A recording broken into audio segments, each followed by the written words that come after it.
up, everybody? Let me lower this a little bit. Alright, got the microphone. It's been a bit. Nice to see you, Shockwave. What's up, brother? What's up, more Jello, please? You're early. First couple of people rolling through. Look at this beautiful moon we got. Stunning.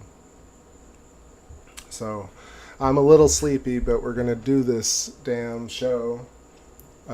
It's been since, I don't know, it's been like 3 weeks since the last stream. Not too long, but I kind of wanted to stream earlier, but the moon was definitely a little bit difficult to scope on its ecliptic this month. So, yeah, let's play a few jams, let people trickle in, and I'll do a quick pan around. This is the 8-inch scope, camera direct to scope, no other glass, and lots of great features. A couple of days away from full. Sweltering heat, but not terrible tonight, thankfully. So we're going to have a fun show, talk about some Electric Universe stuff. I see Lust Brooklyn in the chat. I think full is on Tuesday, so yeah, the 14th. What's happening, Buried Axeblade? Welcome. Yeah, real nice. I was scoping for a couple of nights myself, just kind of catching up on everything, doing some research. But tonight I felt like getting online and streaming for y'all because I'm around early. Which, a little bit early. 11:15 p.m. East Coast, edge of space. Your captain coming in. Let's take this moon trip together. I also got some new songs in the works. Excited to play them for y'all.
Yeah, so back at it here. Shockwave, glad you've dealt with your second bout of COVID and it wasn't that bad. I think I had Omicron back around Christmas, but yeah, nothing since then. But I definitely have heard a lot of people having it multiple times. So I'm glad you're all right. I hope everybody else is doing well and staying healthy. I see Red Room and Fantasy and Australis. What's going on? Welcome. Nice to see you all. Barely got stuffed up till the last few days and then not bad at all. Yeah, cool. That's good. I think building up immunity is amazing. I mean, definitely it seems that way. So we've survived yet. The human race has survived yet again. I have been feeling rather positive about things. I don't know, there's so much to talk about. Also, I was so prepped earlier, and then I realized that I couldn't scope till a little bit later. So now I'm all sleepy and kind of just chill. But we can talk about some things. I definitely want to mention Buddy's Electric Universe, Thunderbolts Project video. Buddy Doherty did an incredible presentation, and yeah, just so cool. It's very inspiring. I definitely haven't started working on mine yet, but if you hear this, Buddy, I really enjoyed your Thunderbolts Project presentation. One of the better videos on there. Consolidated information, just talking exactly about the geometry of it all and the connectivity of it all, but you have your own model. It's very impressive. Very, very impressive. Rastaman lives. Bless up. What's going on? And let's see. So Buddy's video is great. Go check that out if you haven't.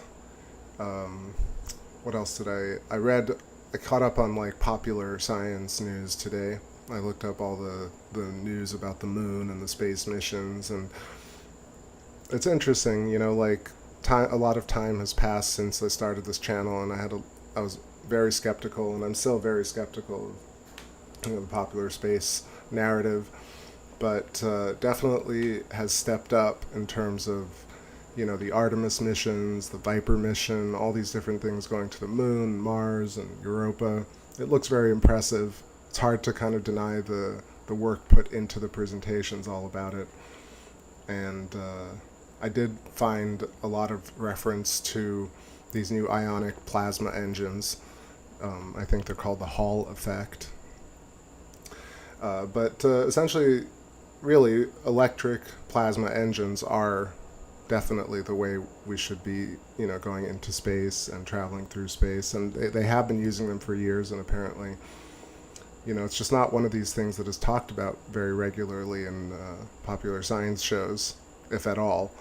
But I found some nice articles about it, some interesting videos.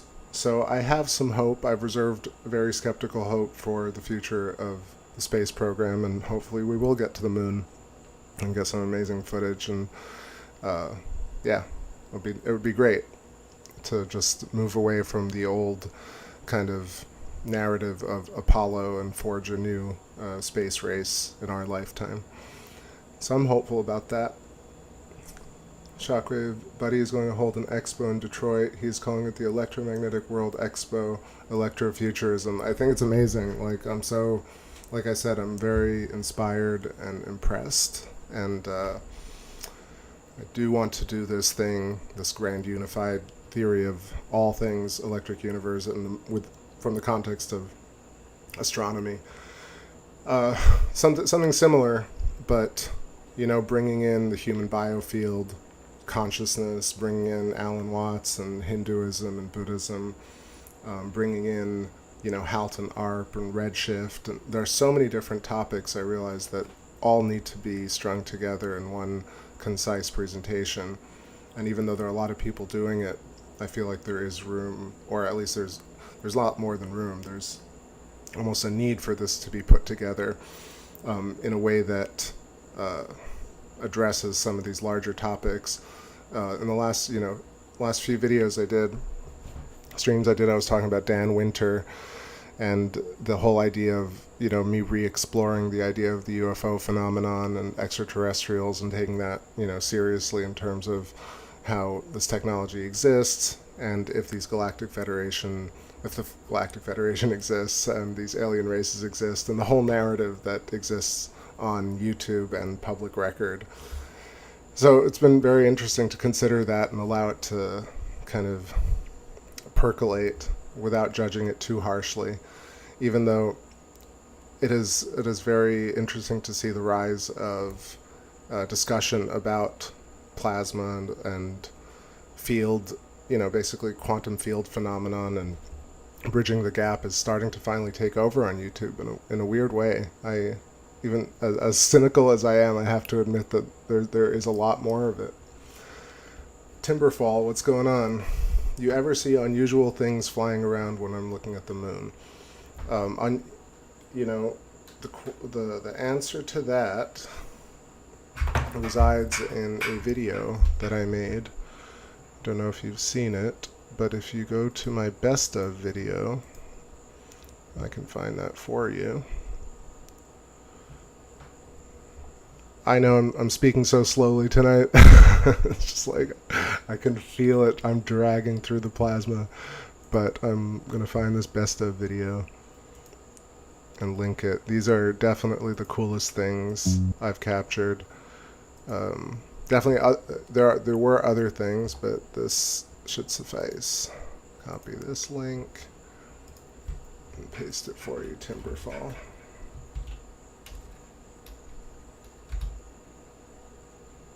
I think that should work. No, that didn't work.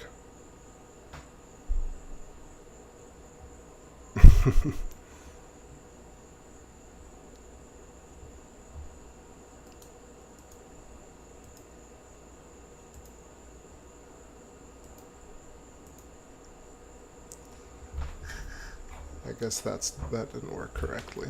Let me try that again.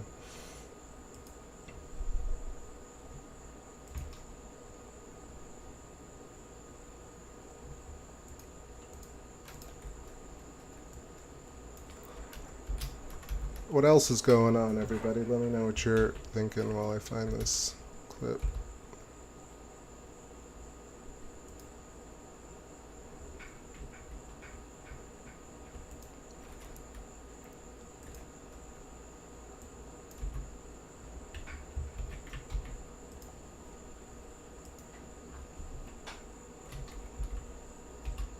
Let's see, maybe that works.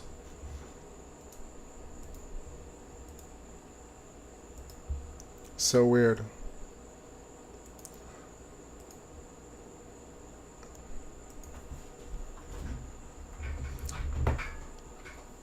Anyway, I don't know why the link is not working.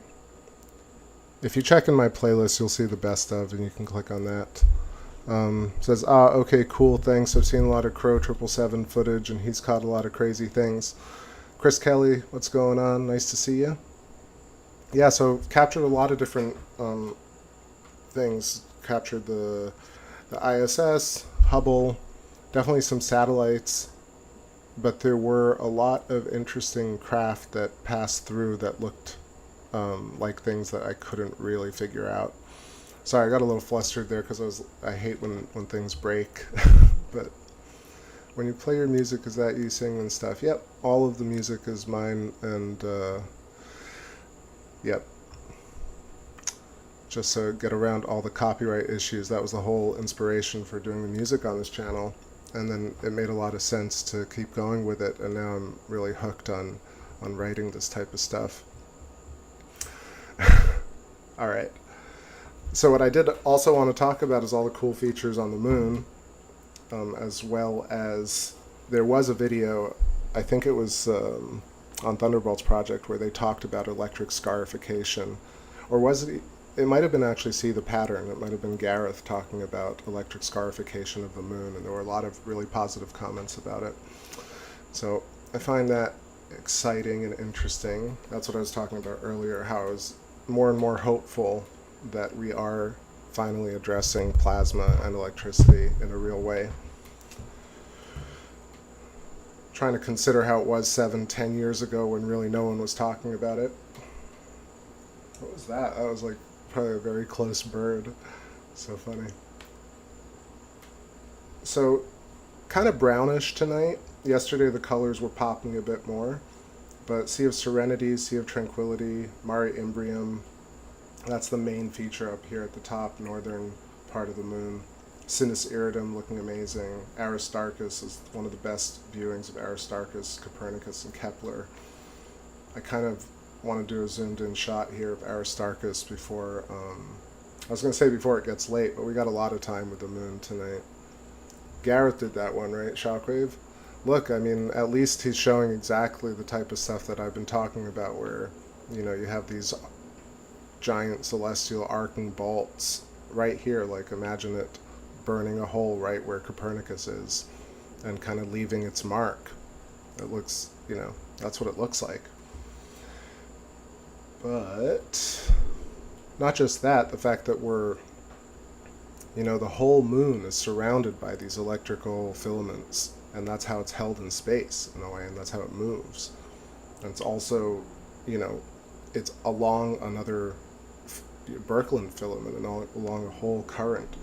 So the moon has its own memory and its own shells, and that would be one way to kind of approach the idea of planetary consciousness, and not to mention the sun and solar consciousness.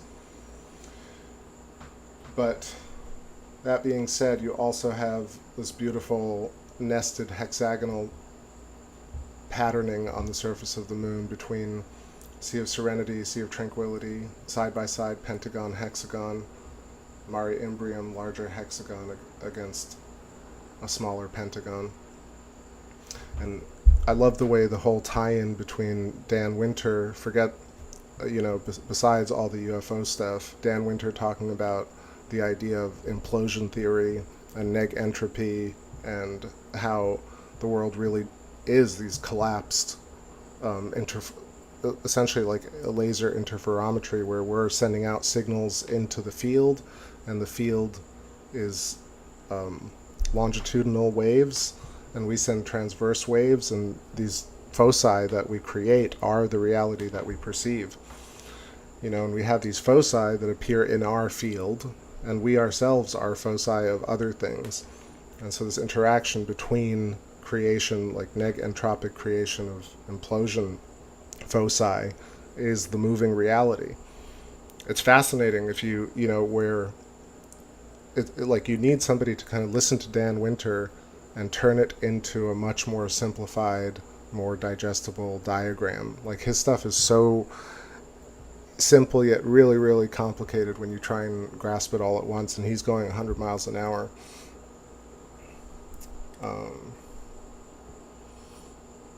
What's up, True Man Zoo? What's going on? I know I'm all over the place. I thought about even keeping notes tonight. I'm like, I'll talk about this and this and this and this, and I was like, that's so against my channel nature, where I just like wing it every time. Every damn time. But anyway, I was very inspired by Buddy's video and what he's doing, so hopefully sometime I'll be able to put this all together.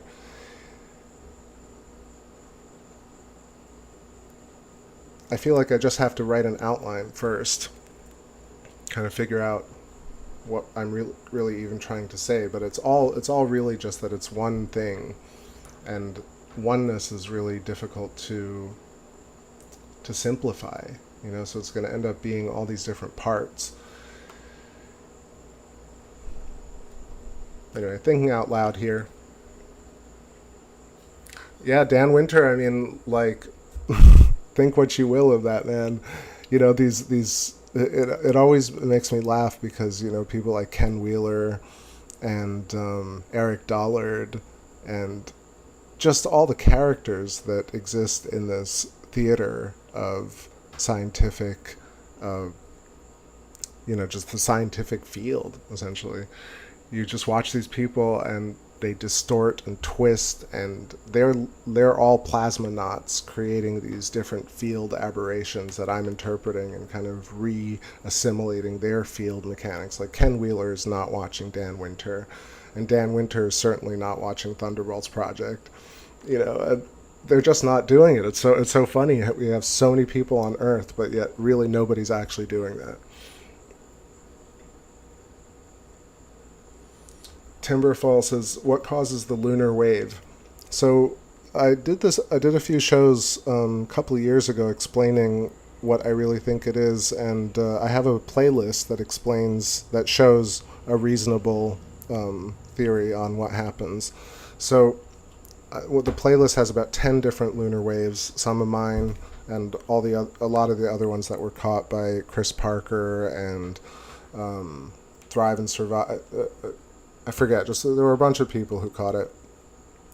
And so it seems that supersonic shock waves, that sound blasts, so basically a bullet or supersonic aircraft or a ballistic test, a missile ballistic test, would actually create a sonic double layer emanating from the blast.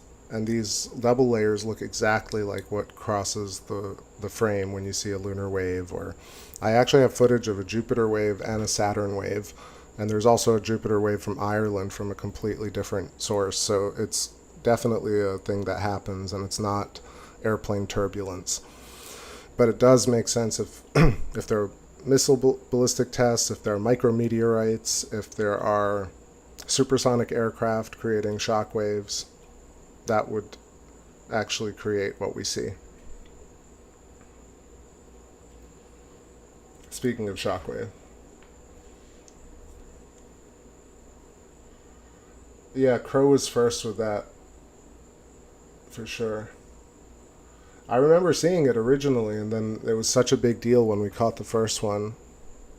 And then we caught the second one, then a third one, fourth one. And then I think they pulled down, they did block one of my videos and actually deleted it. One of the lunar waves. One of the third ones, I think, the close-up one, which is ridiculous because who cares, The other two are still up. And I was never considering the fact that the moon was an actual projection on the sky, because it just it doesn't make any sense that would be the case. But certainly an interesting phenomenon that I don't think is associated to airplane turbulence, just general aircraft, because they just don't fly supersonic, and caught so many different aircraft passing in front of the moon that create a spiraling kind of dusty visual that we know very well. It's very fast, and the lunar wave was this very precise scanner at a certain angle, and two of them all the time, and everybody who caught it was the same exact effect. So that's a bit about the lunar wave. I'm pretty sure that's what it is. I mean, is it a hologram? I don't think the moon's a hologram, being refreshed. There's no reason for that to be the case.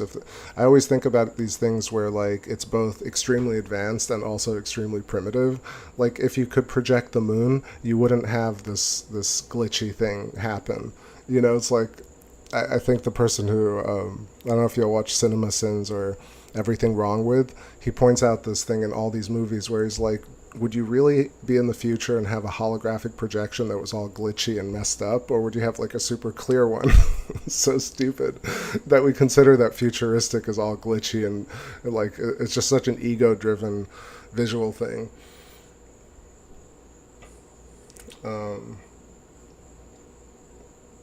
Yeah, the moon is probably something that was grown from a point into a moon and then hardened and now is like a fruit, like an orange. It must have formed that way. If it came from Earth, from Theia, or if it came from Jupiter, or if it came from Saturn, I don't know if we'll ever really be able to confirm that, but the moon certainly doesn't seem like it was formed from an accretion disk where something hit the Earth and created all these different fragments, and then the fragments orbited and turned into a molten ball that turned into the moon. It just does not work in nature that way, and it only works in computer simulation models, and yet we're completely stuck on that visual and that mathematics where people just keep pushing that idea, and they don't push this idea of growing, like nodes along a branch, or stars along a Birkeland filament, or an apple on a tree, like grows from a point. Planets and stars and asteroids and comets actually grow. They don't like fracture and then turn back into an object once something is broken. You know, that's what I think. But Shockwave says, I think it's Jovian in terms of where the moon was ejected from. It's very possible. That would be such a cool story, and imagine one day we could extract the visual record of that event. But what we can see is these amazing features. Oh, I know what I was going to do. We're going to zoom in on Aristarchus because this is such a particular phase. We're about 2 days from full, so like 93%.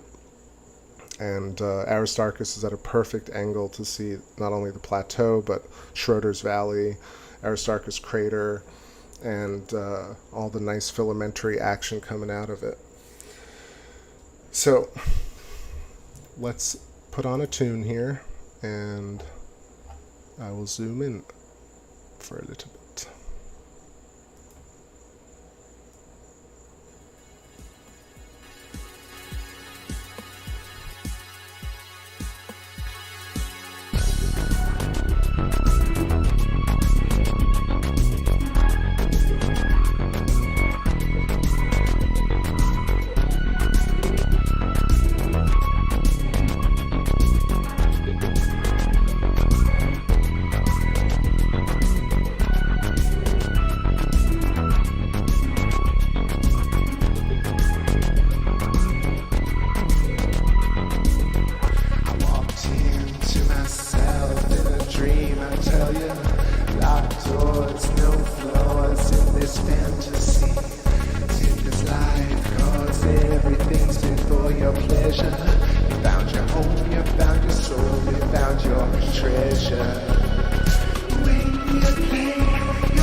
So hot.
So, just quickly, instead of writing it, I'm going to talk about it. Got Aristarchus, like Aristarchus of Samos. I will bring that up for a moment, just to make sure. Yep, Aristarchus of Samos estimated the sizes of the sun and the moon. What is it? Born 310 BC. So this whole feature named after Aristarchus of Samos, and we've got the whole plateau, which is this diamond region, and I'd like to draw on it if I can. Just like sketch this region.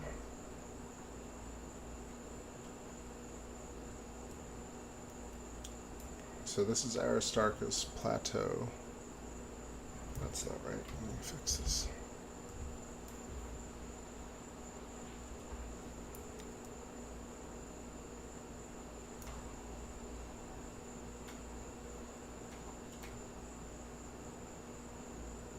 So clear tonight, at such a great angle to see it. So after this it becomes full. Once the moon becomes full, this drops in its relief, which is that kind of shadow that you see on the right. And then it becomes much harder to see until later, about, I don't know, 40% into the wax. So this right before full is one of the best times to see this feature, and I'm just trying to get my sketch pad working. Maybe I should just zoom out once.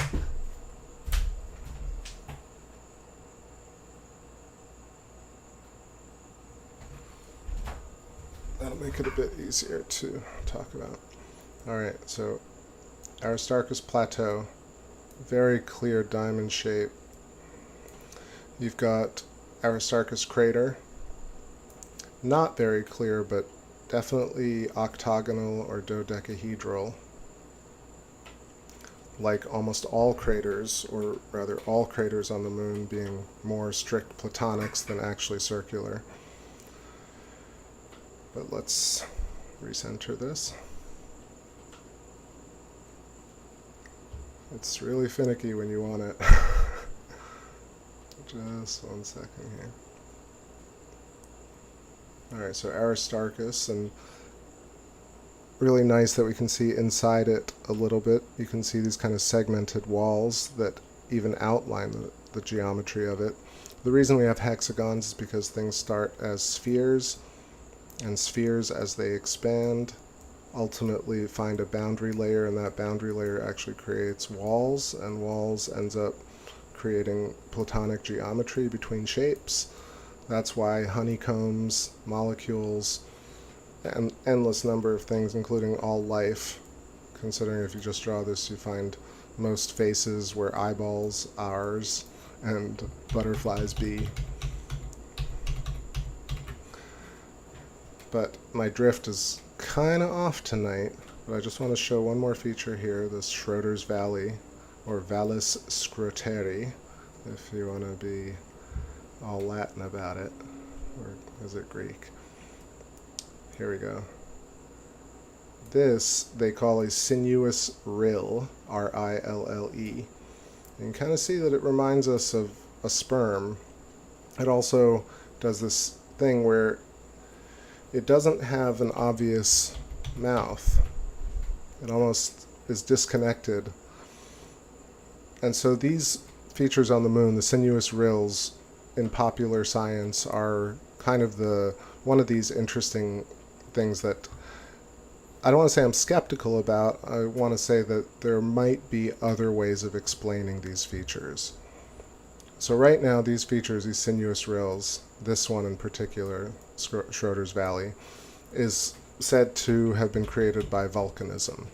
And what that means is that these tubes, or these lava tubes, is where lava kind of drizzled out, poured out, erupted, and came down these two shapes, and then hardened, and then collapsed, and or created these hollow tubes or tunnels. That's what a sinuous rill is supposed to be. Sorry, that was very clunky way of explaining it, but we can see it here. It's pretty obvious once I tell you. So these are supposed to be hollow lava tubes. The other feature that is like this on the moon, these kind of lines that we see, are said to be land, kind of land drifting over other land, or regolith. So landslides creating kind of land compressions or squeezes. Those are the two types of linear, like squiggly, snaky features that we have on the moon.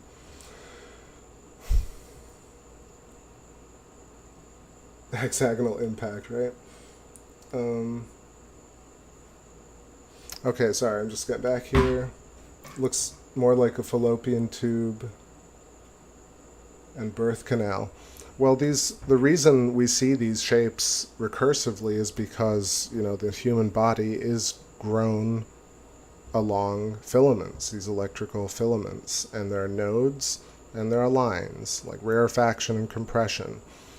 And then you can really see this idea of the foci, where Dan Winter is talking about neg-entropic foci, or focal points.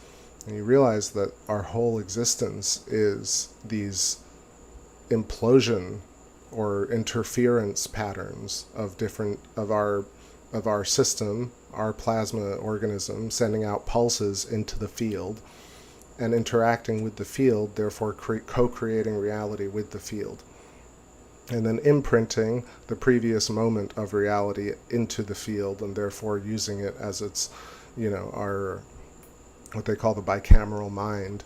But it's a shell, it's a layered shell of plasma where we keep all the different layers. So I was getting back to the sinuous rills here, and why there's so much interest in, at least that I have, in kind of discussing what these are and why they're important, is because they've really been relegated to this idea that that's it, they're volcanic lava tubes and there's no other possible explanation for them.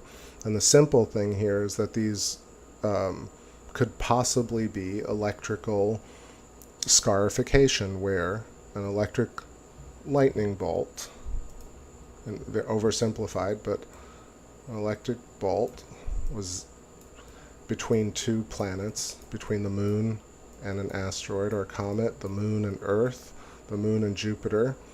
Electrical arc from space, huge electrical arc, short time period, zaps this place, kind of melts the surface, and then kind of moves a little bit across the surface, leaving this snaking channel, which looks a lot like the thunderbolt that hit it. So you get this kind of impression of the calamity, of the catastrophe, of the electric arc. So you actually see the remnant. When it comes to this idea that this whole feature, if you look at how the moon was formed, and they show you how Aristarchus was formed, how can you imagine that some feature like this whole thing with the diamond shape first of the entire plateau, and then you have Schroeder's Valley, then you also have this, you can see the angles here. It's actually octagonal. It's not exactly a hex. But essentially what happens is these craters very possibly were zapped into place, or boiled or melted into place from electrical arcing. This is the simple counter theory or additional theory of potentially how the moon's surface was formed. And you actually see the remnants of this. You see the magnetism, you see the glowing bright lights in these craters, you see the snaking channels, and if you check the links in my description, you'll see all the links to channels like Electro Terra Vision and Billy Yelverton, and so many others that have done experiments in the laboratory where they run electric arcs along the surface and create exactly these types of sputtering and these types of hot spots, this type of melting, this type of features. It's very simple. True Manzu, take care. Be well. Shockwave, you take care as well. Awesome to see you. Thank you. I'm glad you're feeling better. Bumbaclot, what's going on? Arum Vorax, great to see you. Right on, right on.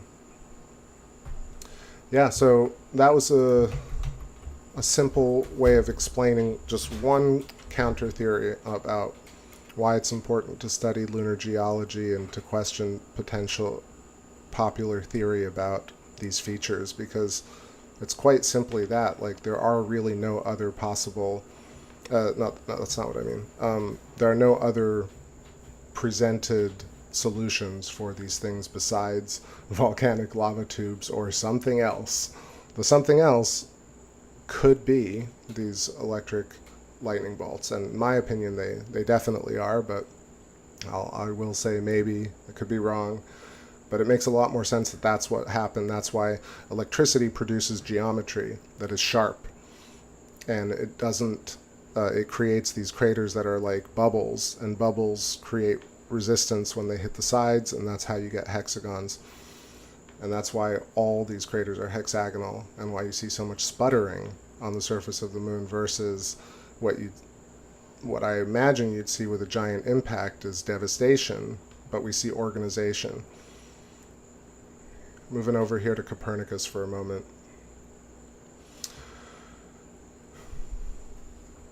So Copernicus looking really good. Typically very hard to get the kind of sharp detail on it, but what I'll do is I'm going to turn up the contrast here so we can see some of these filamentary striations. Again, these could be impacts, but it's worth, I think, talking about the potential that they might be electrical scars. That's all. So yeah, maybe I'll turn down the color a little bit, turn up the brightness, kind of get in there. But you see, again, like, you get a bit more resolution on it, and you see that these are not really circular. All right, these craters, this is about 90 kilometers across. Named after Nicholas Copernicus, another great, or just another astronomer. We never know if those people were really great, but they did discover some things. Copernicus, many things, but you can look that up. I'm not going to list his resume, but the Copernican revolution. I myself like Kepler the most out of the three, and we'll go visit Kepler in a moment. But yeah, so you can see the hexagonal, kind of octagonal nature of Copernicus, and I feel like this is the whole idea of bubble theory, where you have something circular that emerges, and as it's expanding, you have resistance, and these boundary layers are formed. And that's how you get straight edges and corners, by creating boundaries between bubbles, packing.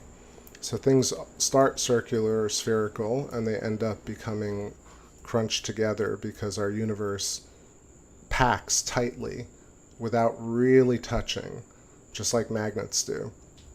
And so that's this kind of attraction-repulsion balance that we have in life between all things.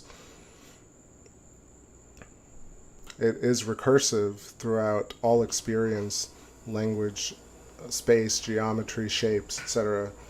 I have so much to say about it when I think about it, but the fact of the matter is that all our language is these shapes, craters are these shapes, our bodies are these shapes. When we speak, the sound waves look like these shapes. And then, you know, you try and make the connection, and you're told that, oh, you're seeing things or you're hearing things, but truly they are the same thing, just at different sizes and different complexities of oscillation, and therefore we end up with the multitude of life, the multitudinous shapes of life. Let me take a little break here because I'm getting hunched over. And let's zoom out a little bit. Actually, wait, before that, let's see some Kepler. So Copernicus looking really nice, one of the largest craters, amazing filamentary action. You can kind of see the waxy nature of the melting. So if you can imagine what, you know, the alternative, or at least what the popular science says, that this was formed by an impact, you know, there's something about it when you try and recreate it in your mind, which is what we do. We try to imagine things, even with computer-generated versions of these, we still try and imagine, like, looking at this crater in real time, like, what would happen, like, how big would the object need to be to create this kind of feature, and to leave it so intact, the way it looks like, almost like this giant mountain with a flat top. But it's not really like that. It is embedded, but I want to say it's about 10,000 feet on the sides. But anyway, you have very strict geometry, emanating radiation, and let's go to Kepler. Timberfall says, so the shapes are related to frequencies. Exactly. So all of life essentially is a resonance in superluminal plasma. So plasma is all of the universe. It's ready to be formed into something. Things, by virtue of the original resonance, whether or not that's a god, whether or not that's the self, whether or not it's the Big Bang, or it was trillions of Big Bangs all at once, but there was a resonance in this plasma. From that point, which is a great place to kind of consider, there is this, what we view now is that things just arose out of nothing, and there's no real order to it, and there's no electricity in space. An electric universe just says that, yes, there is organization, and there's electricity in space, and what I'm saying, and what many others have also said, is that electricity not only exists in space and is the root of all things, literally and metaphorically root of all things, but also creates the shapes that we see. So electricity, oscillation, vibration, there's a fundamental geometry to the universe, which is this toroidal, the donut shape and the hourglass shape in the middle of it. And now these are because you have a plasma tube that is being pinched every so often, just like nodes along a branch. And these nodes oscillate and create plasma toroids. And the human body is made of a set of chakras, these plasma knots. So we have these plasma toroids around each and every part of our body, like our heart and our throat chakra and our crown chakra. And these plasma donuts are a field, our membrane, or our brain. So the stomach has a brain, and the eyes have a brain, and the brain has a brain. And these brains get layered and layered up in plasma, and they retain all the information. So and then the whole body does the same thing because it's an organized set of donuts. And this fundamental geometry is not something that emerges, it just is something that is. Life emerges via oscillation, and oscillation forms along the geometry. And the geometry is the fundamental structure of the universe. Like I said earlier, this is something that just I've put together over a lot of different years, but people have already talked about this in a lot of different ways. And I mentioned Buddy. So Buddy Doherty did an amazing presentation on Thunderbolts Project that shows the geometry very specifically. And so to me, that is the type of theory that actually feels like it can be a unified concept, versus this idea that we have to imagine the connections between things, versus seeing the actual connections between things, which are filamentary.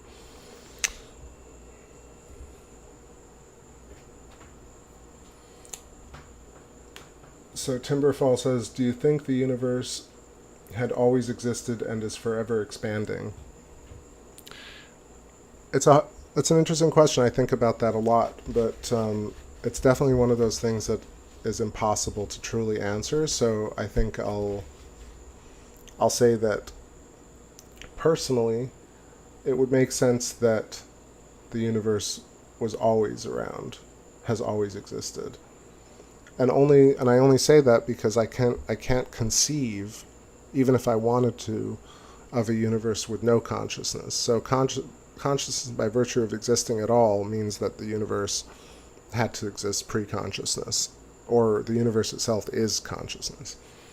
And is forever expanding. I wonder if it really is, or is it expanding, contracting, and over a long period of time, and over different time scales.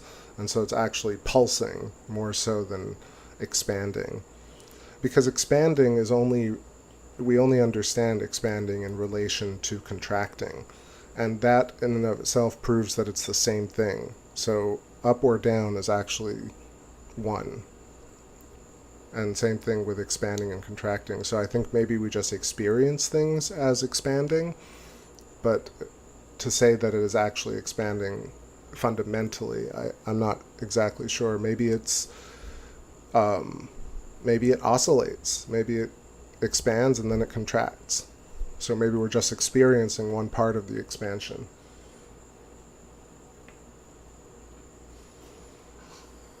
All right. Like I said, I'm going to take a little break. So this is Kepler, one of my favorite features. Again, wonderful filamentary action coming out of it. You can see a lot of geometry in it.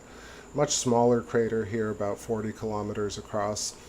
But this, again, looks like kind of, you know, a dime pressed into the surface of the moon. Like, was this a giant impact with tons of impacts around it? Or was this a long, extended filamentary electrical cable burning a blister into the surface of the moon, and then it cools? And the scarification around the crater is because when you expose a surface to a high voltage electric arc, arcs emerge from that hot spot and actually look exactly like this, and they emerge with a lot of geometry because they're emerging along fundamental geometric infrastructure of our universe. Because electricity, when we see it, follows the lines of our fundamental geometry.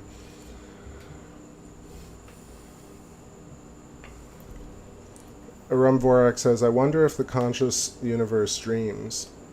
I imagine it does. I was actually thinking about something that I heard recently, the last couple of years, and it really blew my mind because you don't think about it like this, but half the world is asleep while the other half is awake. So if you're talking about projecting a dream field or dream consciousness or outer body experience or what dreams are, lucid dreaming, right? You have literally half the population of Earth, half the creatures of Earth in a different waking cycle. And what are they doing to the whole magnetosphere, ionosphere, conscious sphere of Earth, right? Not just what Earth is experiencing, because I imagine that Earth's consciousness emerges from peopling, right? All of us creating the dream field is what Earth remembers.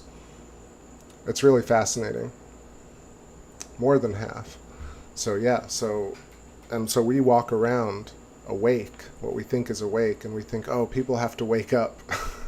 You know, it's such a joke almost, such a cliche. But yeah, we live in a soup of dreams. Like, who knows if the half the world is actually dreaming us up and vice versa. I know it's not true, but that's where my brain was going. I was like, man, what if we live in the reality co-created with 4 billion dreamers? All right, time for a little break here. Love Kepler. Check out Kepler's Somnium if you haven't. SOMNIUM, which is a wonderful little diary kind of expose on moon traveling written in the 1600s by Kepler. All right. It is midnight, 6:13. It is Moon Day. Moon Day.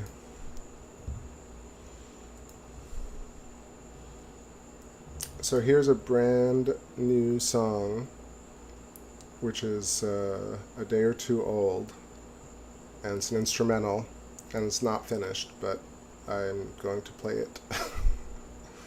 Called Circuit Breaker. Let's go.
Alright, that was a new one. Fresh tunes. Yeah, I haven't written something like that in a while. I got a lot more to work on there, but I'm feeling good about that little demo. I've been listening to it all day, being like, I think I gotta stream tonight and play it for my peeps. So hope you enjoyed that one. I got a couple more demos here. I kind of want to play them, but I gotta say I've written like 7 new ones. But I'm gonna play a little bit of each of them, because they're really not done. But just let's tease it a little bit. This one is called let's see, Interference. Climb to original source. Only one walls of our place. Down from the rockets below. Oh no, it's one love undisclosed. Like the witches of the forest. Like I knew you once. Cause you bring me inside. Take me home. But I need my soul. Time never break me. Nothing can sink me home.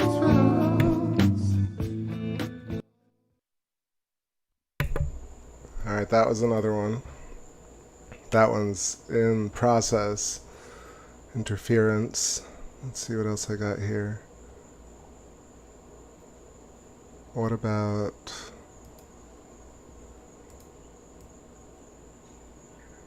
No, that's not that one. What about this one? Oh, this one's good. Alright. This one's half done. It's called Nimble Numbness. Just being silly here, but more electro, kind of vibey. It's very, very take back spacey. Let's do it.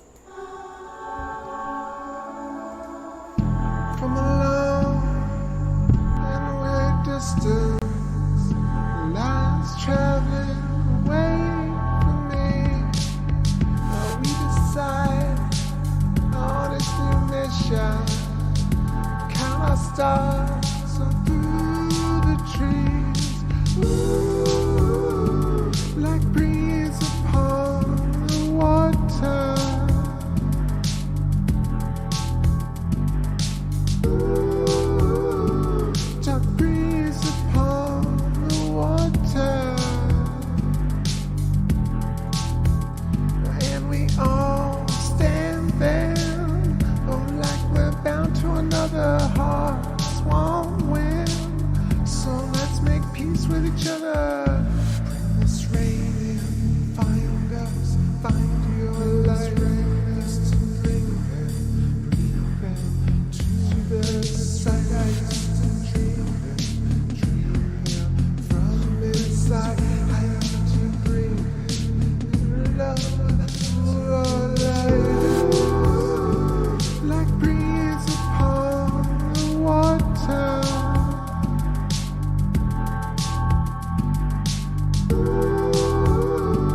Dark breeze upon the water.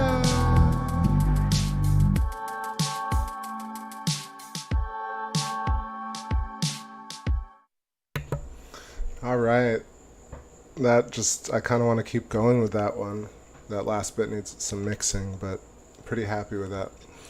That's called Nimble Numbness. All right, what else we got here? I got one. This one's called Breather. I played this one before, but I like it.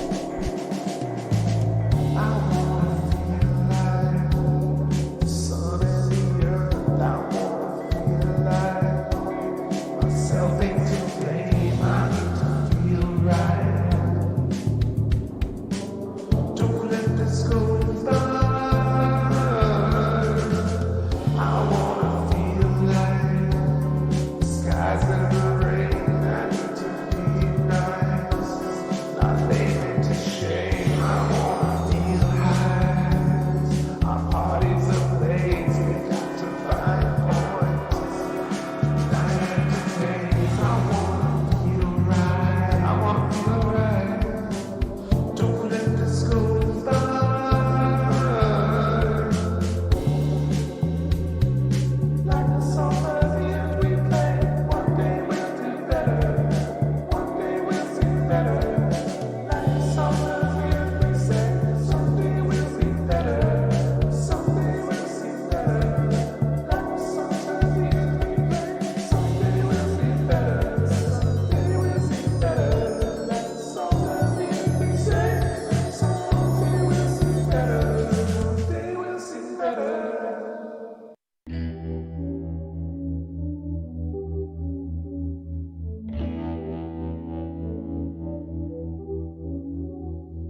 Little excursion to Tycho. It's looking amazing tonight. I'm just trying to think about it, like I always say these things about how all the craters are not circular, they're hexagonal or octagonal. But even here, one of the more difficult ones to spot, you can see the corners of the primitive geometry, or the Platonic geometry rather. It's important to note because, that's the common narrative. It's one of these things when you write off all craters as being circular, then the brain thinks these kind of perfect circles that we draw with computers. But in fact, the lunar surface is littered. I say littered with hexagons and octagons and dodecas. And that shows underlying fundamental geometry, and it's important to note that, versus just writing off craters as all impacts all happened billions of years ago, and that's it. Really important to note. but beautiful features nonetheless, even if you're just looking at it to enjoy it. Incredible structure here, 100 kilometers across roughly. You can see with either ejecta or electric arcing coming off and being burned into the surface.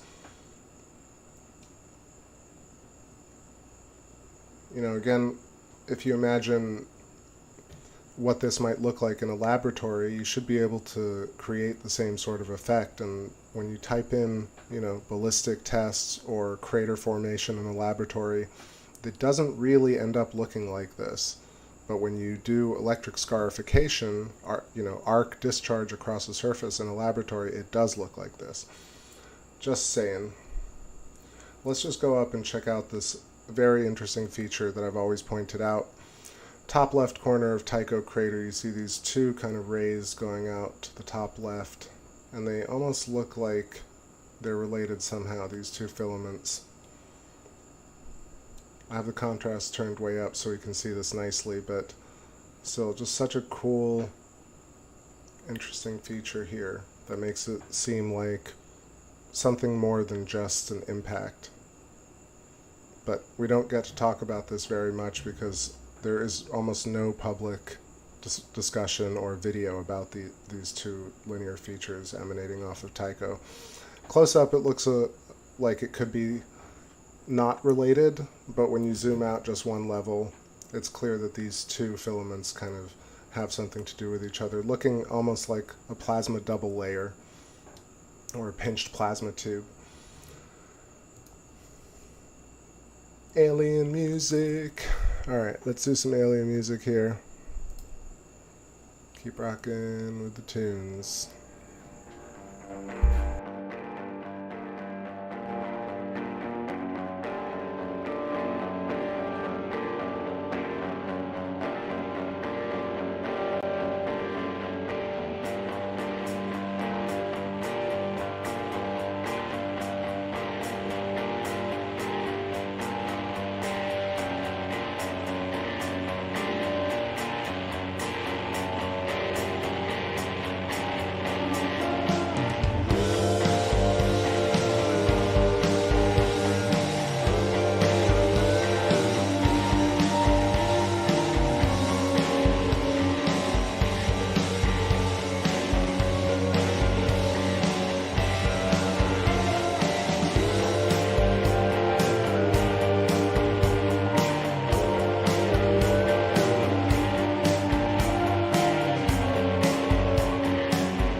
been beaten from the heart, I know, no lie. I've been thinking about you all night. Why? No why. I've been waiting for your white light, light. No why. Oh, I've been thinking that you should be mine. So call me up, up, up, up, up, up, up, up, and let's get down, down, down, down, down, down, down, down. So call me up, up, up, up, up, up, up, up, and let's get down, down, down, down, down, down, down, down.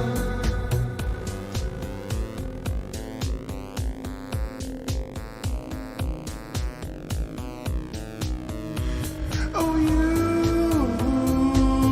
send me messages across the cosmic network, and you send me pictures from across the astral plane, and you send me cryptic kisses across the matching network. So call me up, up, up, up, up, up, up, up, and let's get down, down, down, down, down, down, down, down. So call me up, up, up, up, up, up, up, up, and let's get down, down, down, down, down, down, down,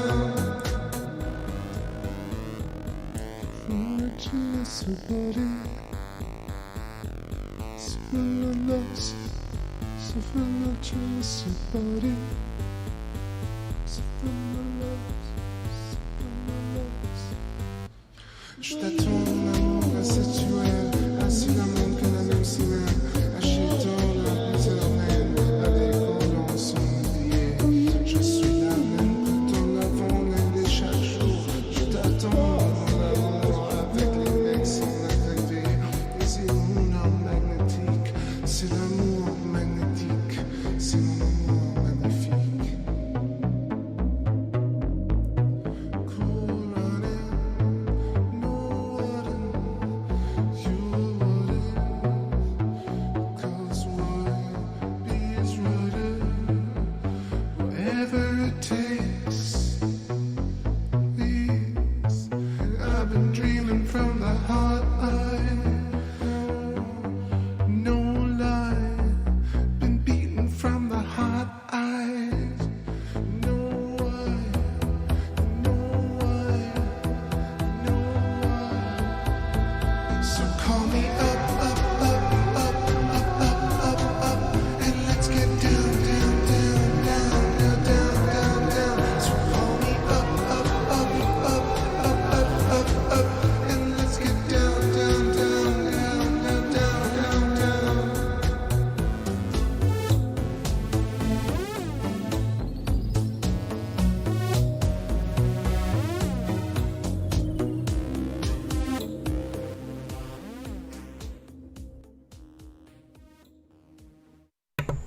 Alright, little will-powered. See Dagger Spells, what's going on, girl? Nice to see you. Timberfall. Yeah, I realize this is probably your first stream, right? So I run through a lot of things very quickly because I've done this, I want to say spiel. It's not really a spiel, it's just like this lecture or this presentation about the electric universe and the connectedness of it all many, many times, so I tend to speed through things. I wonder if maybe I should slow it all down in general because it is quite complicated. But for me, there's so many different topics to put together, so I feel like maybe I do race. Anyway, feel free to ask me to slow it down or ask me a different question and I can explain it. We're over here at Mare Crisium, and I'm noticing a little bit of a dust bunny on the screen, so that's what that kind of dimness as we go through. If you're not noticing it, forget I said anything. But Mare Crisium looking absolutely incredible with Pierce and Picard, the little crab eyes, little craterlets over there, and then the very bright white crater in the middle is Proclus, Proclus, and the astrid shape, these striations, filaments coming out, pointed at 120 degree angles from each other. looking very interesting. And side by side to the left, we got Sea of Tranquility, and to the right, Sea of Crises, Mare Crisium. And in the middle, we've got what looks like this kind of hourglass shape, and at the center you've got Proclus. You can even see the crater up top almost looks where the head position would be, and this shape, this actual shape, is this meeting point, this butterfly shape around it outlines the torus, so it's a cross section of a torus and an hourglass or a hypotrochoid. And I am going to draw it, but I'm thinking maybe I should zoom out one layer so it'll be a bit easier.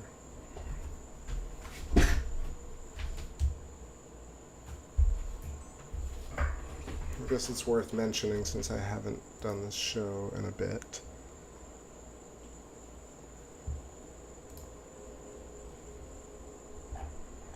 So turn on the paint program. Let's adjust the contrast here a little bit. I have it pumped up pretty harsh to get those details, but that's a little bit more reasonable. Close that. I can show you this idea. One of the first things that has started to make me question the shape of craters and seas, or mare, Maria, plural of mare, on the moon. So this is Mare Crisium, or Sea of Crises. And you can see that it has these corners.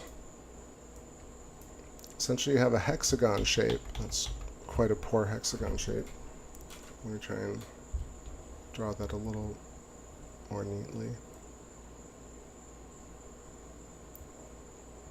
So that's the hexagon shape. Then you have Sea of Tranquility. I'm going to be quick with this because it's just going to drift away. That's Sea of Tranquility. And then you got Sea of Serenity. And if you can follow it with your own eyes, you'll see it becomes a pentagon. So Serenity is a pentagon. Tranquility is a hexagon with a nested diamond. You have this thread going down through them. And then right here, you have the hypotrochoid, which is the hourglass shape. You have Sea of Crises, Mare Crisium. And the shapes that I'm showing are really this shape. It's the cross section, the infinity sign, cross section of a donut. And then through the donut you have the hourglass shape, or the hypotrochoid. This is where the filament goes down. This is where the knot appears. So this knot is a chakra, it's your heart, it's the brain, it's the Big Bang, it's a Planck unit, it's a string, it's a foci. Whatever you want to call it, it's a point of energy. It's a knot of plasma along a filament. And this is actually what forms the geometry, I think, that we see, because it follows a fundamental geometry. So the same thing here. This is also the cross-section of a donut. That's the dielectric inertial plane. This is the hourglass shape, the hypotrochoid, and the filament going through it. And right here is the knot. And so our whole universe is this fundamental geometry of the apple, the spider, the leopard, the honeycomb. All these things that actually end up being nested hexagons actually are formed along these geometric lines at every different scale. And so when they're overlaid, they become the complex geometry that we see. And that's why everything doesn't really make sense, but when you look at it, it all actually emerges in patterns. The reason we know this is because we ourselves are these patterns. Our language is these patterns, sound waves are these patterns, and very likely geology on the moon and Earth are also these patterns. Versus this kind of archaic randomness of the universe. And it comes from, a primitive understanding of self, because self always puts self down.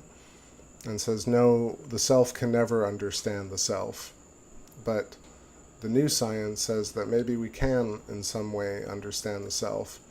And the self is knowing that we are electrical beings observing other electrical beings in a sea of electrical plasma that is conscious and that pervades everything in the universe, from the very smallest to the very largest, and it's all connected, and it's all connected along this geometry that we're showing, that I'm showing. And from geology to language to sound vibrations to memory to cars and houses, you see this geometry everywhere. It's because, and then if you look at your hand, everybody looks at, this idea of palm reading, but in fact your hand has baked in filamentary lines that actually look like features on the moon and look like features on Mars and look like the bands of Jupiter. And the reason they look like that is because not only is the moon formed that way, but also humans are also formed that way.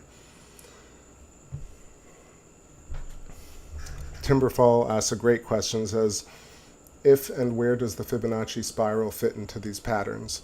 So the Fibonacci spiral is the emanation from the center of the knot. So the knot, let me pull up my paint program.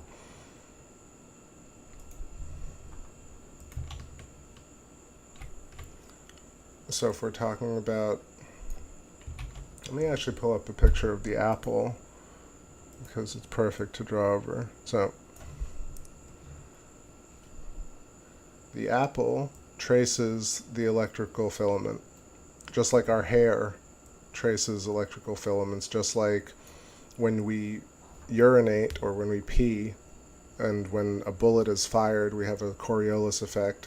The spiral comes from the spiral of the electrical filament, or the Christian Birkeland, or the Birkeland filament, or the wires, or whatever you want to call it. But there are wires, root systems, electrical root systems that we don't typically just see with our naked eye, but in a way we do, though. We see the human heart, so we see the knots along these electrical filaments, but in the background these filaments are basically plasma in dark mode, and humans are plasma in glow mode at different oscillations. So the shape of the apple, this is the geometry again. It outlines the perfect geometry. In the center you have the line, that's the boundary, right? Like I just showed on Sea of Serenity and Sea of Tranquility, right? So really they're spheres. These are where eyes are formed. That's why the human body is formed along a filament, and we have the dielectric inertial plane, and matter, or antimatter actually, impinges upon matter at these foci, and the foci are where our eyeballs are formed. They grow in orbit around. Look at yourself in the mirror and you'll see that your eye sockets are side by side nested hexagons, and your whole face is basically hexagons too. So all creatures and fruit and everything in the universe, including I think language and geology, this is how it's formed. So a Fibonacci spiral, right? So from the center of this pinch, you have an emanation of a Fibonacci spiral. It emanates outwards conically like that. And along the Fibonacci spiral, this is the alchemical transmutation of elements along the Fibonacci spiral. So as hydrogen oscillates along a golden harmonic, which is, I think, according to Dan Winter, a multiplicative of it's Planck times the golden ratio harmonic. Dan Winter does a perfect job of this. I think I'm probably butchering it, but something to that effect, where so we have a Fibonacci spiral. So if you look at this shape, an apple, from the top, you'll see it as a golden spiral. So right here, that's the idea. And then from the side, we see it as the caduceus, right? And so every feature, absolutely every knot along the root system follows this fundamental geometry. And then everything happens, orbits happen within this, life happens within this, humans happen within this. What's up, Justin T? Yeah, it's truly fun. I mean, I say fundamental over and over again, but that's really underlying everything. It's what the matrix glasses or the they live glasses really are, I think. When you see the underlying geometry of all things, of all life, and of all language, and of consciousness. So the consciousness idea, real quick, is that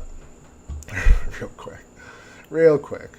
So the idea of relativity, or self and other in terms of Hinduism, is reflected really well in the visual of an apple. As you see the relationship between seeds and flesh, the amount of flesh in relation to seeds, I think, is similar to crowd and band on stage, or to the awoke versus the sheeple, or the audience to the theater performers.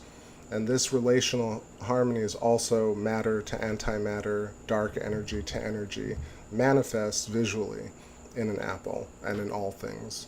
So the ratio between core and shell and flesh is always a lot of flesh to a tiny core. And if you can relate it to many, many things, like even talking right now is me carving up small cuts into silence, and silence is everything, but what you're hearing is articulated noise, sympathetic resonance of noise into nothingness. So you're hearing sound of silence. Same thing with light. Most things are dark, and all the life that we see is this tiny fraction of it. So relationally, visually, it's easy to see that in an apple, you have this harmonic relationship that happens, where an apple starts at a point, and then it ultimately grows out in layers like this, and finds a place where the furthest most shell of the apple, the skin, the hardened layer, used to be the closest layer. That's where the apple was born, at a point. So what ultimately encases the apple, this furthest layer, was the original point. So everything in between is the apple's life. And this halfway point, that's the half-life. And this is the origin. And this is what's happening right now. The most energy of an apple is coming from the center point. We can see this manifest in terms of the fact that we can cut it, we can take an apple and take the seeds and grow a new apple tree from the energy, from the frequency resonance that's retained in these, not only inside the seeds, but the seeds actually are alive, and they create an aura, or a plasma layer that is encoded with the cymatics that say this is what the rules are for a tree. In the way that we understand what the rules are for a tree, I imagine that at that scale, this quantum scale, that seeds basically have the information to build a new tree. So bear with me here. Bear fruit with me here. So this seed has to exist, but you can't eat the seed. So you need the flesh. So flesh is needed, a lot of flesh is needed to propagate the seed. It's super important, this relational quality of understanding self and other, self being the seed and other being your ego or your memory or your bubble. Or it could also be the self in relation to community and earth. But essentially the idea of self and other is small to large, David and Goliath, resonant plasma as a knot with its etheric plasma bubble. So go along, we got an apple growing from a point that is that necessitatively has flesh and seed. One could not exist without the other. No flesh, no one would eat the apple, no seeds, no propagation of apple. Right? This is fundamental.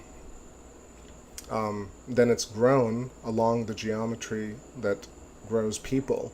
So an apple is a perfect embodiment of not only the Birkeland filament, but exactly how the geometry emerges or is outlined as it vibrates into existence.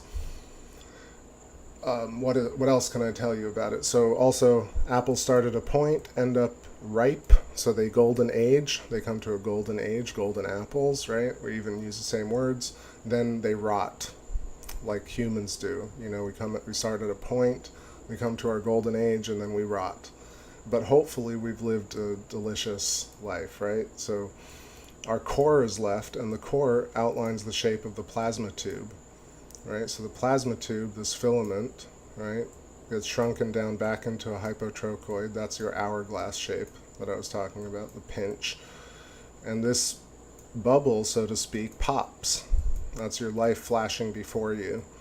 So your field, your conscious field, these are all your memories of your life that are stored with us at any given moment. So from that, something that I deduced, but I'm not claiming fame to it, because Eileen McCusick, who talked about the human biofield, and then Rupert Sheldrake, who explained that the morphogenic field and telepathy and all of that, between those two and electric universe, it makes perfect sense that we actually we carry plasma bubbles of our memory, of our entire life around us as bodies. So that's what our aura is, but it actually extends 10 to 15 feet outside the body, maybe more. And this is what we actually interact with and grow and then pop when we die. And it's perfectly represented in an apple shape. And you can see exactly that we are a whole stack from our crown chakra, our throat chakra, our heart chakra. We're a stack of these knots that each have their own version of this going on, but collectively also have it going on. And we could go down the whole rabbit hole of the 9, and how, in fact, it's very likely that not only do we have 7 chakras, but we also have 2 crown chakras, so 9 plasma donuts that are stacked, and that's what we consider being conscious, the stack of plasma donuts interacting with the field using this articulated implosion. So we put our attention into the field, and the field is infinite possibility of reality, and the foci that appear between our attenuation and the field that exists, dark mode plasma, becomes light mode, glow mode, and this is what we see as conscious reality. And then that is emblazoned in a cymatic water form in an invisible kind of semi-diffuse layer of plasma around the body, and we carry our memories and all our experiences in these layers, and then that's how all things exist. So it's a kind of mix of plasma theory with quantum field theory, but it actually makes a lot more sense than we're not connected, there's no electricity, memories are inside the brain, we don't understand anything, just on and on. The idea of popular science and consciousness has no primitive and fundamental understanding of what we're talking about. But what I said is something that can be derived. And what if I'm completely wrong? It doesn't matter. Everything I've said is something that you can look up and kind of look at reality and look at yourself in the mirror and try and figure out like the shape of your face and why does your pee come out in a spiral? This makes a lot more sense because now you have the tools to see the underlying geometry of your own existence and therefore know the self a little bit better. Alright, I haven't seen a comment in a while. Am I still streaming here? I guess I'm still streaming. Not dreaming though, but streaming. Alright, little break so I can get a new drink, and I think I articulated that pretty clearly. That's a true, I think, holistic understanding of things for me. And it answers a lot of different things all at once. And if you add one more layer to it, which is all mythology and religion, maybe not all of it, but 95% of all religion, mythology, and symbolism was actually astronomy and cosmology. You'd couple those two concepts together, and you get very far in life. Very far. The idea of necessitative, 90 to 10 ratio is very interesting because it allows you to accept and to love everything else in a way that is actually a rationalist point of view versus just saying, let's love everything because. It's more like you love everything because we need everything in order to have anything. And that, I think, for me as somebody who's, again, a rationalist and a materialist in a way, need something to really consider when it comes to just acceptance of all things, because of course somebody like me wants to change things and do things and affect people, but in fact things are pretty perfect as they are because they exist fundamentally. Everything we do can or may not be good, doesn't really matter. The point is that we do it.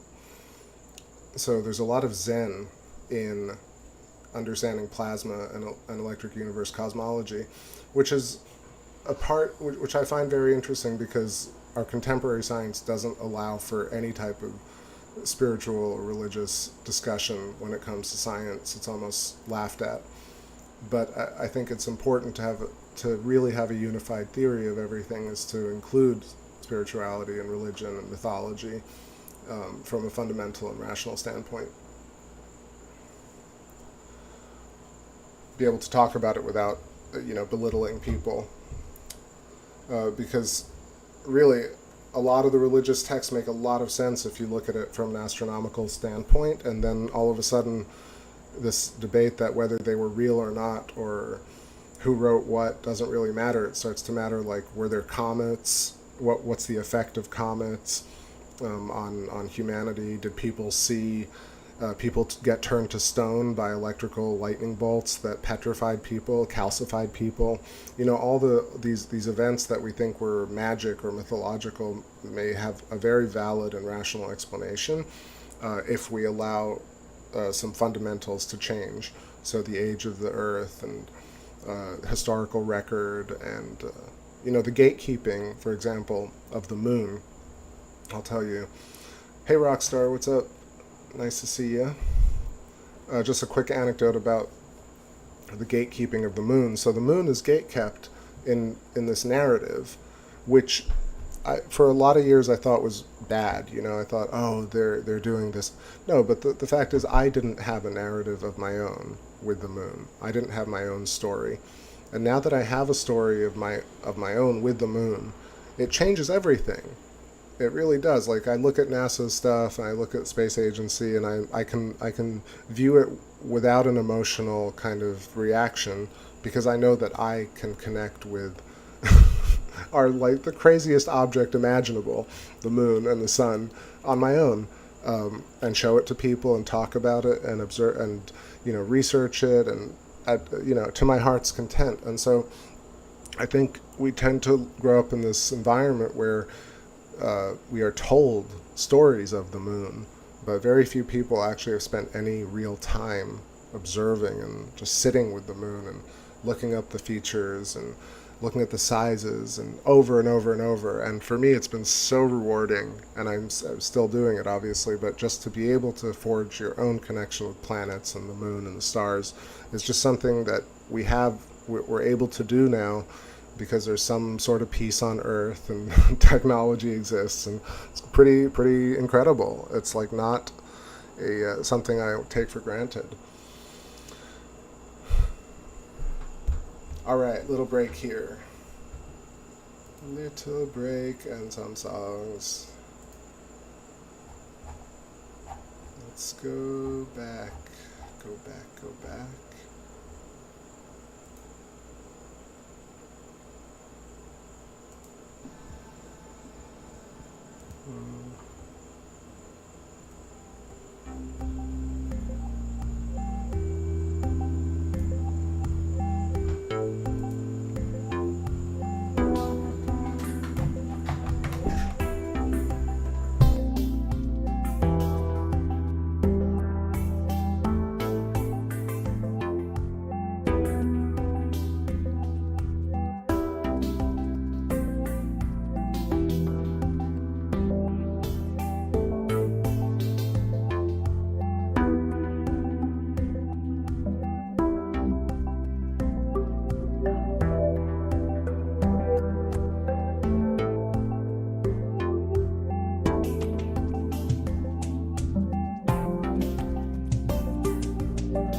riders of the midnight moon. Riders of the midnight moon. We be riders. Oh, we coming home. How you coming home? Like a midnight moon.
one memory of your heart, endless perfect.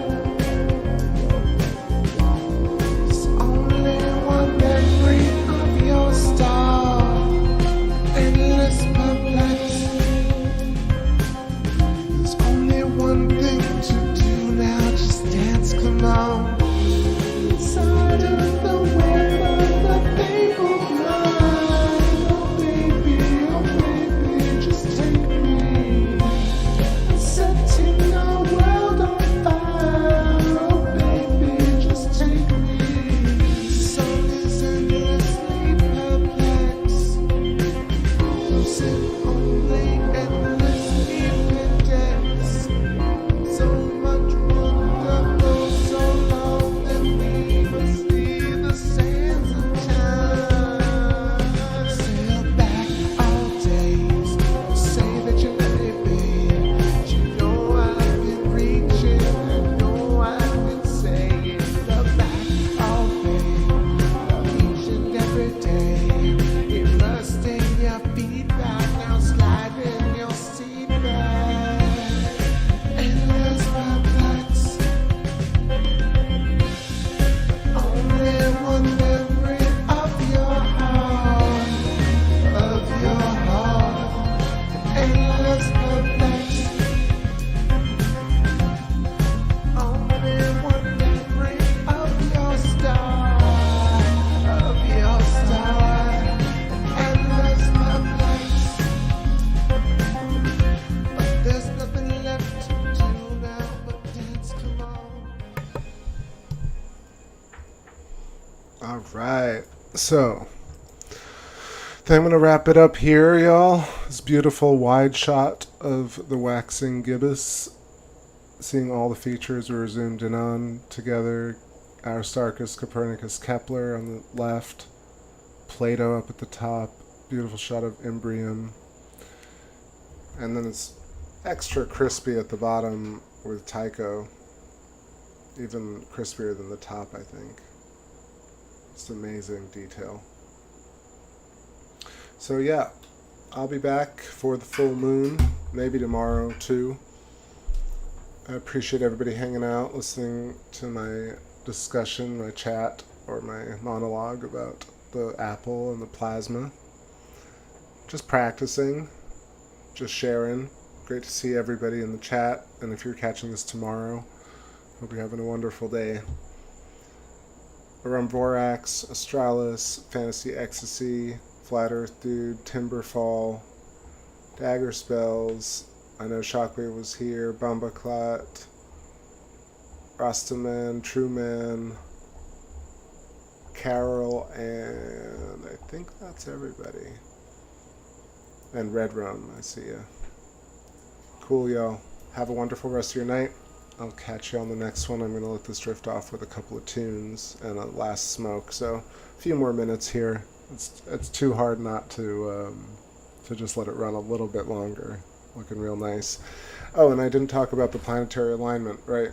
So we're having this amazing alignment of planets, and it is actually quite difficult to spot, but I do want to do. Saturn will be coming up at 3 in the morning. Jupiter and Mars are coming up around 3. So maybe I'll set up for that and we'll do some planetary shots. I definitely miss seeing Saturn and Jupiter up close. And and Mars, of course. So that's going to happen. But if y'all are observing Fantasy, I'm sure you're checking it out. It's pretty amazing what's happening. And a very close person in my life lost his dad today, and this show is dedicated to him. All this music and this appreciation of space. So he's on his way through the celestial circuitry. And Chris Kelly, I see you there. Alright, let's get this show out with a nice one.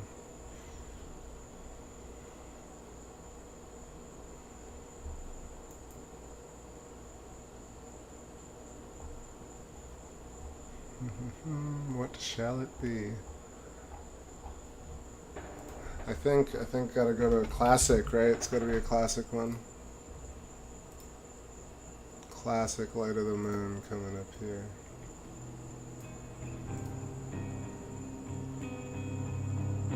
Alright, another amazing show, everyone. Captain signing out. Catch you real soon.